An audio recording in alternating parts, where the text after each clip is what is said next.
ابھی سے اپنے باپ کے نقشے قدم پر چلنے لگے تو زیادہ دن نہیں جیو گے۔ ایک ہڈی تو تمہاری گردن میں بھی ہے، ایسا نہ ہو کہ وہ ٹوٹ جائے۔ تمہارے منہ میں خاک، فیصل کی ماں نے گھبرا کے کہا۔ ایسا ہوتا ہے مسز دلاور، جب پیروں کے نیچے سے زمین کھینچ لی جاتی ہے اور گلے میں پھندا ہوتا ہے تو گردن کی ہڈی ٹوٹ جاتی ہے۔ آخر کب تک لوگوں کی ہڈیاں توڑے گا یہ شاہ زور؟ اتنے لوگوں کو جان سے مارے گا۔ فیصل کی ماں اسے کھینچ کر لے گئی۔ وکیل نے محسن سے کہا، یار کیا تم بھی خواب مخواہ اس بچے سے الجھتے ہو؟ میں نے کہا، اس سے پھر پوچھ لو، کیا یہ چودھری دلاور سے ملا تھا؟ اس نے محسن کی بات پر غصے سے کہا، تمہارا دماغ واقعی خراب ہے۔ ہم جب لوٹ کر جاوید صدیقی کے کمرے میں گئے تو وہاں صرف رابعہ اور منظر تھے۔ ان کے موڈ سے اندازہ ہوتا تھا کہ ان کی جاوید صدیقی سے جھڑپ ہوئی تھی۔ کچھ جاوید صدیقی موجود نہیں تھا۔ اچانک اندر کے کمرے میں کوئی ہنسنے لگا۔ بلند آواز میں کہہ کے لگانے لگا، یہ ہنسی ہمارے لیے اجنبی تھی۔ پھر ایک فائر ہوا۔ سب سے پہلے میں دوڑا، میرے پیچھے محسن اور منظر لپکے۔ ایک کمرے سے دوسرے کمرے تک فاصلہ ہی کتنا تھا۔ درمیانی دروازے کو عبور کرتے ہی میرے ذہن کو شدید جھٹکا لگا اور میرے قدم ایک لمحے کے لیے رک گئے۔ اس منظر نے میری رگوں میں لہو کو منجمد کر دیا تھا اور میرے جسم کو مفلوج۔ جاوید صدیقی فرش پر گرا ہوا تھا اور اس کے سر سے ابلنے والا خون کا سرخ فوارہ ہر طرف چھینٹے اڑا رہا تھا۔ اس نے خود کو اپنے ہی ریوالور سے گولی مار لی تھی۔ گولی مارنے کی وجہ وہ شخص تھا جو ایک کرسی پر دہشت زدہ بیٹھا تھا۔ دلاور کا ہم شکل ضرور تھا مگر وہ دلاور نہیں تھا۔ یہ صدمے کی شدت کا اثر تھا کہ میں اداکاری بھول گیا اور میں نے بے اختیار گھٹنوں کے بل بیٹھ کے گلوگیر آواز میں کہا، صدیقی یہ تم نے کیا کیا؟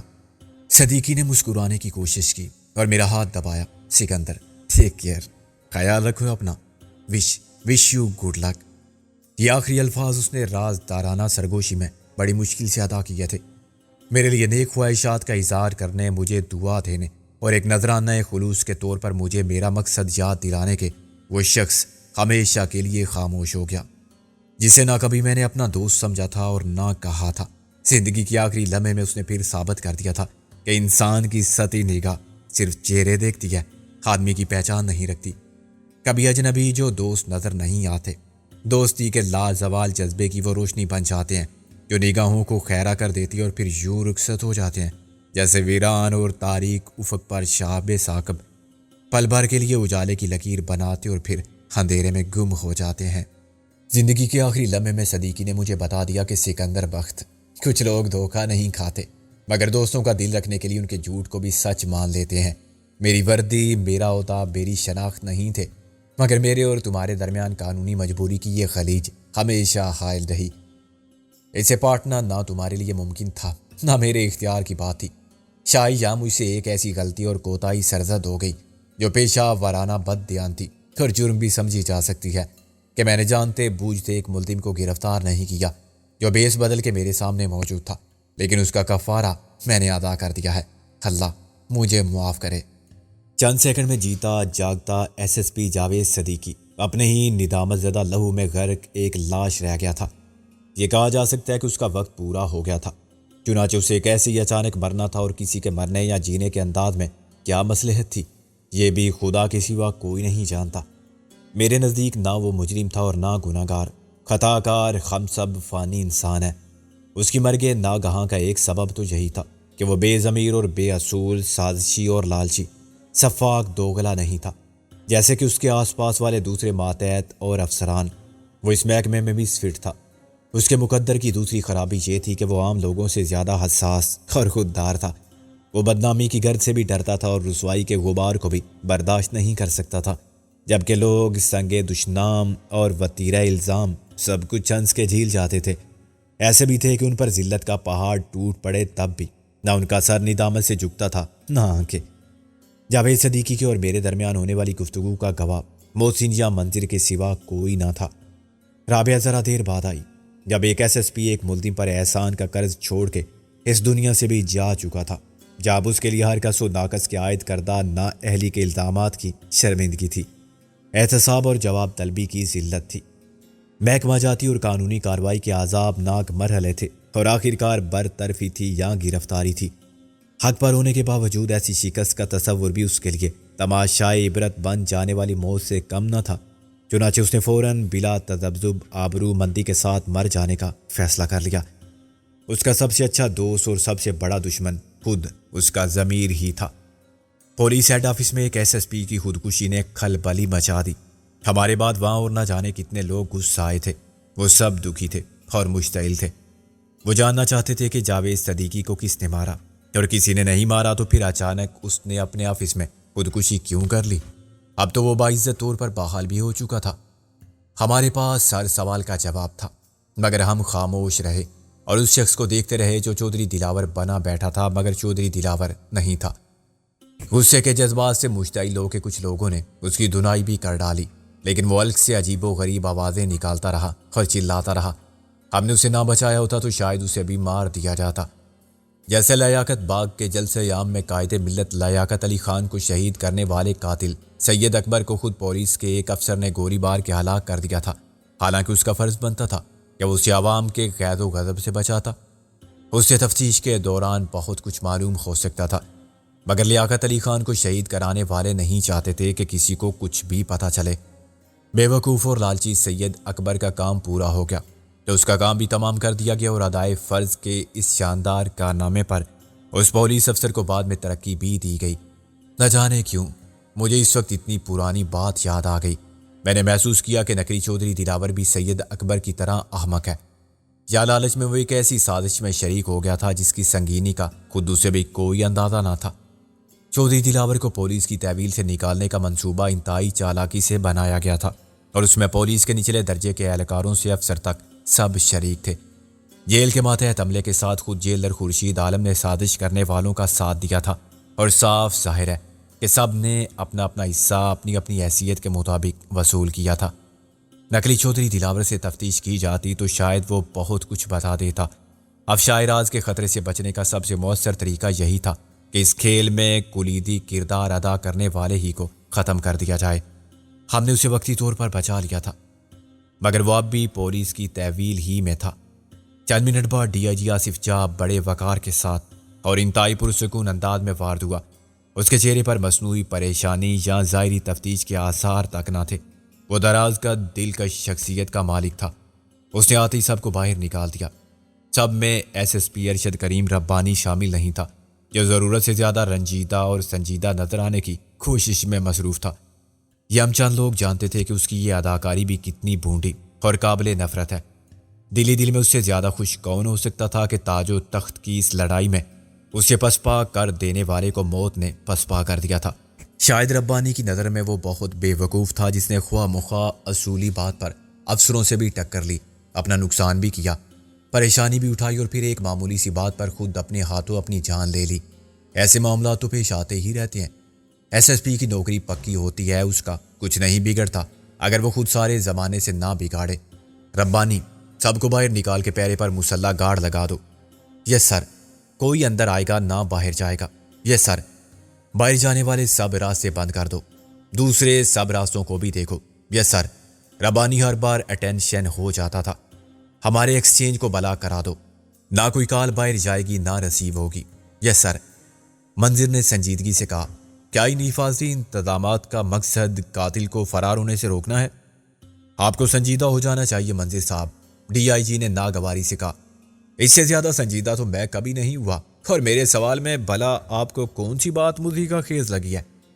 اب رابعہ نے کہا، یہ قتل کا کیس تو ہے نہیں۔ ویری گڈ، آپ نے تفتیش مکمل کر لی اور نتیجہ بھی اخذ کر لیا۔ مس رابعہ، میں آپ کے قانونی طریقہ کار میں دخل نہیں دیتا، آپ پولیس کے طریقہ کار میں دخل اندازی مت کریں پلیز۔ منظر بولا، ٹھیک ہے، آپ کریں ضابطے کی کاروائی، ہم بیٹھے ہیں، آپ بھی چلیں باہر۔ ارشد کریم ربانی نے توہین امیز انداز میں انگلی ہلا کے منظر کو اٹھنے کا اشارہ کیا۔ منظر نے متاثر ہوئے بغیر کہا، میرا خیال ہے کہ تم باہر چلو، مجھے کچھ خاص بات کرنی ہے ڈی آئی جی صاحب سے۔ موسی نے کہا، ہاں چشمدید گواہ تو ہم ہی ہیں، یعنی ایس ایس پی صاحب نے آپ کے سامنے خودکشی کر لی تھی۔ ارشد کریم ربانی بولا، اور آپ دیکھتے رہے۔ ایسی باتیں کر کے خود کو ایک نااہل پولیس افسر مت ثابت کرو ربانی صاحب، اور سوچ سمجھ کے بولو۔ منظر نے کہا، تمہاری زبان سے نکلنے والے ہر لفظ کو اور لوگ بھی سن رہے ہیں۔ موسی نے کہا، فائر کی آواز پر سب سے پہلے ہم اندر پہنچے تھے، اور اس وقت صدیقی صاحب زندہ تھے، تو تم بہت دیر بعد پہنچے۔ تمہیں کیا معلوم مرتے مرتے وہ ہم سے کیا کہہ گئے تھے؟ ڈی آئی جی کے چہرے کا تاثر بدل گیا۔ کچھ کہا تھا صدیقی نے؟ یس، جو انہوں نے کہا تھا وہ میں نے ہی نہیں، منظر صاحب نے بھی سنا تھا اور مس رابعہ قاری نے بھی۔ محسن بولا، کیا کہا تھا انہوں نے؟ ارشد کریم ربانی محتاط ہو گیا۔ انہوں نے کہا تھا یہ سب ربانی کا کیا دھرا ہے۔ محسن نے پورے اعتماد کے ساتھ بڑے مضبوط لہجے میں جھوٹ بولا۔ ارشد کریم ربانی کا رنگ اڑ گیا۔ یہ کیسے ہو سکتا ہے؟ عجیب سی بات ہے۔ منظر نے کہا، جو واقعہ ہو جائے تو اس کے بارے میں یہ کہنا کہ ایسا کیسے ہو سکتا ہے بے وقوفی ہے۔ جو ہم نے سنا ہے وہ ہم جانتے ہیں، رابعہ بولی، اور بہت جلد سب جان لیں گے۔ تفتیش کرنا واقعی ہمارا کام نہیں ہے، ڈی آئی جی صاحب فرما چکے ہیں۔ منظر نے سر ہلایا۔ ویسے تو آپ لوگ بادشاہ ہو، چاہو تو اس سیدھے سادے خودکشی کے کیس کو قتل بنا دو، الزام انہی پر لگا دو جو گواہ ہیں، یا اپنے جعلی چودھری دلاور پر۔ اپنے سے کیا مطلب ہے آخر آپ کا؟ ربانی گرم ہو گیا۔ اسے کہتے ہیں چور کی داڑھی میں بانس، تنکا تو بہت چھوٹا ہوتا ہے۔ منظر بولا، کیا تم اسے اپنا سمجھتے ہو؟ نہیں سمجھتے تو پھر اس لفظ پر خفگی کیوں؟ محسن بولا، یہ تو چودھری دلاور کے بات کرنے کا انداز ہے، وہ آپ کے سامنے ہوگا تو اسی طرح کہے گا کہ اپنے ربانی صاحب۔ منظر بولا، اوکے، ہم فضول باتوں میں وقت ضائع کر رہے ہیں، چلیں ادھر دوسرے کمرے میں بیٹھ کے بات کرتے ہیں۔ یہ جو کچھ ہوا انتہائی غیر متوقع اور افسوسناک ہے۔ صدیقی ہمارے محکمے کا قابل فخر افسر تھا۔ ڈی آئی جی اٹھ کھڑا ہوا، اس لیے معطل بھی آپ ہی نے کیا۔ رابعہ بولی، مس رابعہ، طنز کرنے کی ضرورت نہیں، غلطی ہر آدمی سے ہوتی ہے اور غلط فہمی میں غلط فیصلے بھی ہو جاتے ہیں۔ ڈی آئی جی نے خود کو خفت سے بچایا۔ مجموعی طور پر وہ بہت محنتی اور ایماندار افسر تھا، شاید اب اس جیسا کوئی نہیں رہا۔ منظر نے کہا۔ ڈی آئی جی نے وہی سیٹ سنبھال لی جس پر کچھ دیر پہلے جاوید صدیقی بیٹھا ہوا تھا۔ ون مین شو کہیں نہیں ہوتا مسٹر منظر، کم علم یا لا علمی کے باعث کوئی ایسا سمجھتا ہے تو یہ اس کی مرضی۔ اب پلیز مجھے بتائیں کہ یہ حادثہ اچانک کیسے ہوا، کس نے سب سے پہلے دیکھا اور کیا دیکھا؟ محسن نے میری طرف اشارہ کیا۔ محسن نے میری طرف دیکھا۔ گولی چلنے کی آواز پر سب سے پہلے یہ اندر پہنچے تھے، مگر ان کے ساتھ ہی میں بھی اندر آ گیا۔ میرا خیال ہے کہ 5 سیکنڈ میں ہم سب اندر تھے۔ جو ایک نے دیکھا وہ سب نے دیکھا، اور جو ایک نے سنا وہ سب نے سنا، اور سنا وہی جو مرحوم جاوید صدیقی نے کہا تھا۔ منظر بولا۔ رابعہ بولی، رہی یہ بات کہ حادثہ کیسے ہوا تو ڈی آئی جی صاحب، عام آدمی کے نزدیک حادثہ وہی ہوتا ہے جو اچانک پیش آتا ہے، جس کو غیر متوقع سمجھا جاتا ہے اور جس سے بچاؤ کے لیے پیش بندی ممکن نہیں ہوتی۔ ایسا نہ ہو تو افسوسناک واقعہ کہلائے گا یا افسانیہ۔ لیکن ایک خیال اور بھی ہے، قدرے فلسفیانہ کے وقت کرتا ہے پرورش برسوں، حادثہ ایک دم نہیں ہوتا۔ ڈی آئی جی مسکرایا۔ میں فلسفہ ذرا کم ہی سمجھتا ہوں، میں سمجھاتی ہوں آپ کو۔ دیکھنے میں یہ حادثہ تھا، اچانک اور غیر متوقع پیش آنے والا دردناک واقعہ۔ کہا جا سکتا ہے کہ اس کے بارے میں پہلے سے اندازہ کرنا مشکل تھا، لیکن ایسا تھا نہیں۔ اس کے اسباب پہلے سے پیدا کر دیے گئے تھے۔ وہ باہمت تھا، آسانی سے ہار ماننے والا نہیں تھا۔ گزشتہ چند دن کے واقعات پر غور فرمائیے، کس طرح اس کو محصور کرنے کی کوشش کی گئی تھی۔ میں کسی ایک کا نام کیا لوں؟ اسے تو خود اس کے دوستوں نے دھوکہ دیا۔ وہ اپنے استعفیٰ میں سب کچھ لکھ چکا تھا اور اس نے عدالت میں بھی ہر بات بتا دی تھی۔ نتائج کی پرواہ کیے بغیر وہ ڈرتا نہیں تھا نوکری جانے سے۔ انتہا یہ ہے کہ وہ بیوی بچوں والا تھا، مگر پھر بھی دشمنوں کے عزائم اس کے ارادوں کو نہ بدل سکے۔ مس رابعہ، خودکشی کرنے والے بزدل ہوتے ہیں، غیرت مند بھی خودکشی کر لیتے ہیں، اور وہ بھی جو اتنے حساس ہوتے ہیں کہ اپنے ضمیر کو نہیں مار سکتے، جو ذلت اور رسوائی کے ساتھ جینے پر مرنے کو ترجیح دیتے ہیں۔ منظر نے برہمی سے کہا۔ اس کے خلاف سب ایک ہو گئے تھے، چودھری دلاور کے سب حمایتی، زرخرید اور دشمن، ان سب نے آخرکار اسے مار ڈالا۔ میں اسے خودکشی نہیں، قتل قرار دیتا ہوں، ڈی آئی جی صاحب، جس میں آپ بھی شریک ہیں۔ اتنا جذباتی ہونے کی ضرورت نہیں مسٹر منظر، یہ جذباتی بات نہیں، حقیقت ہے۔ کیا آپ انکار کر سکتے ہیں اس بات سے کہ آپ نے اس پر کتنا دباؤ ڈالا تھا کہ وہ عدالت میں جھوٹ بولے، جھوٹا بیان الفی داخل کرے؟ اس کے انکار پر کسی قانونی جواز کے بغیر ارشد کریم ربانی کو اس کی جگہ لایا گیا۔ صدیقی کو مجبور کر دیا گیا کہ وہ جان بچانے کے لیے روپوش ہو جائے۔ اس کے بیوی بچوں کو بھی نہیں بخشا گیا اور وہ انہیں ان کی جان بچانے کے لیے گھر سے بے گھر کرنے پر مجبور ہوا۔ کیا یہ سب جھوٹ ہے؟ اس کو بحال کیا تھا آپ نے خود کو بچانے کے لیے، اس سے پہلے کہ صدیقی کے بیان کا عدالت نوٹس لیتی اور غیر قانونی اختیارات کا ناجائز استعمال کرنے والے زیر عتاب آتے۔ Now will you please shut up, D I G نے داڑ کے کہا۔ نہیں، تم ایسے مجھے خاموش نہیں کر سکتے، منظر نے جواب میں زیادہ بلند آواز کے ساتھ میز پر مکہ مارا۔ ہمت ہے تو بند کرا دو میری زبان، مجھے بند کرا دو، لیکن باقی سب کے ساتھ تم کیا کرو گے؟ ان کی اور میری زبان ایک ہی بات کہے گی، S S P Javed Siddiqui کو قتل کیا گیا ہے۔ جاؤ پھر میرے خلاف ایف آئی آر درج کرا دو۔ صرف تمہارے خلاف کیوں؟ اس کے قاتلوں میں خورشید عالم جیلر بھی شامل ہے، جو اس کا دوست تھا، جس پر وہ اعتماد کرتا تھا۔ وہ سب جنہوں نے مل کے چودھری دلاور کو پولیس کی تحویل سے نکل جانے کا موقع فراہم کیا تھا، اس کے لیے ایک ایسی اسکیم بنائی تھی جو شیطانی ذہانت کا شاہکار تھی۔ تم جسے محنتی اور ایماندار افسر کہہ رہے ہو، اسے تم سب نے مجرم بنا دیا تھا۔ دلاور کو فرار کرانے کا منصوبہ تم سب کی کوشش سے کامیاب ہوا، مگر الزام آ گیا S S P Javed Siddiqui پر۔ آج اس کے منہ پر کہا گیا کہ وہ بے وقوف ہے، ایک لاش میں اور زندہ انسان میں فرق محسوس نہ کر سکا، اصلی اور جعلی دلاور کو نہ پہچان سکا۔ اس نے بڑی محنت سے چودھری دلاور کو گرفتار کیا تھا، بہت سے خطرات مول لے کر اسے اپنی ذمہ داری پر جیل میں رکھا تھا۔ اس نے رشوت کی طاقت کا اپنے ایمان کی قوت سے مقابلہ کیا تھا۔ اس نے ہر دھمکی کو نظر انداز کر دیا تھا، محکمے کے دباؤ میں نہیں آیا تھا۔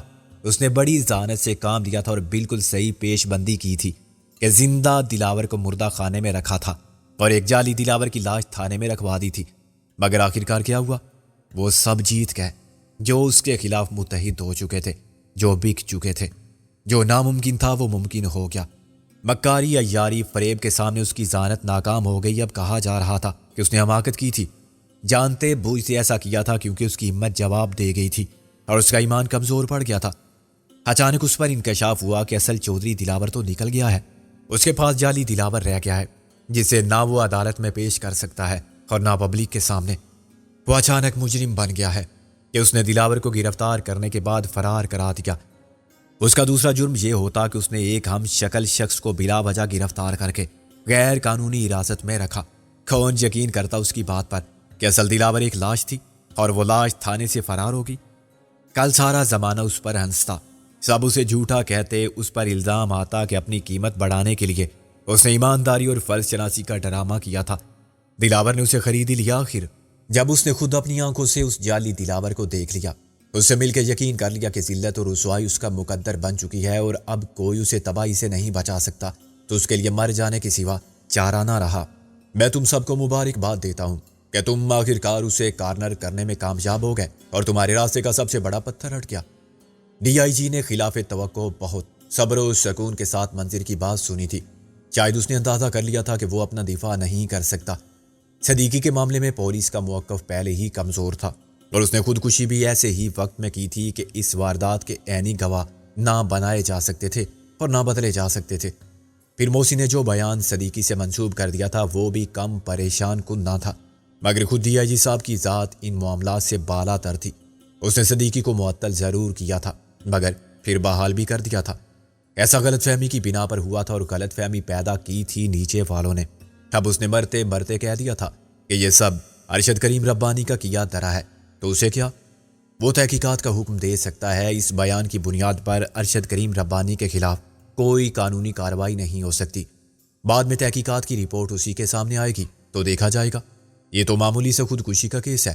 یہاں بڑے بڑے تفتیشی ٹریبیونل اور عدالتی کمیشن بنائے گئے اور انہوں نے مہینوں یا برسوں وقت اور پیسہ ضائع کر کے رپورٹ بھی مرتب کی، مگر ایسی درجنوں رپورٹیں حکومت کے سرد خانے میں پڑی ہیں اور ان کی اشاعت کے لیے چیخو پکار مچانے والے بھی تھک کار کے پرانی باتوں کو بھول گئے ہیں۔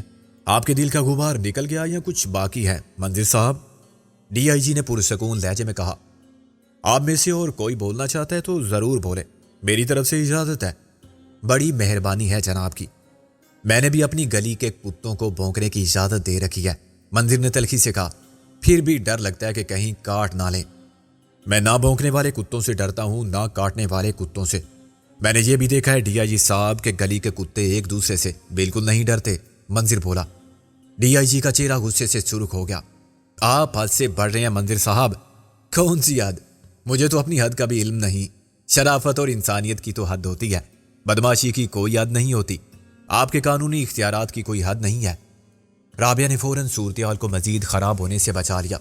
آخر آپ اس شخص کو بلا کے پوچھتے کیوں نہیں کہ وہ کون ہے؟ کیا یہ ضروری ہے کہ تفتیش آپ کے سامنے ہو؟ ڈی آئی جی نے کہا۔ ہم اس جعلی دلاور سے ملنا چاہتے ہیں، موسی نے کہا۔ اس سے پوچھنا چاہتے ہیں کہ اس کی کس بات نے اچانک صدیقی کو خودکشی پر مجبور کر دیا تھا۔ یہ بات بھی معلوم ہو جائے گی آپ کو۔ لیکن آپ کی معرفت، رابعہ نے کہا۔ منظر بولا، یا اس وقت جب وہ آپ کی مرضی کا بیان دینے کے قابل ہو جائے گا۔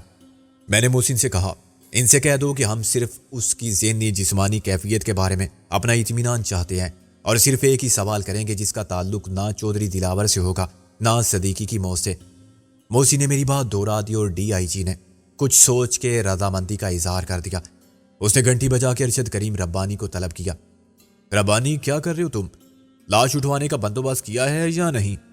ہو گیا ہے سر، لوائقین کو مطلع کر دو، ان سے پوچھ لینا کہ تدفین کب اور کہاں ہوگی۔ یس سر۔ وہ ملزم کہاں ہے؟ اندر حوالات میں ہے سر۔ ربانی نے مشکوک نظروں سے ہمیں دیکھا۔ ڈی آئی جی نے کہا، اسے یہاں لاؤ۔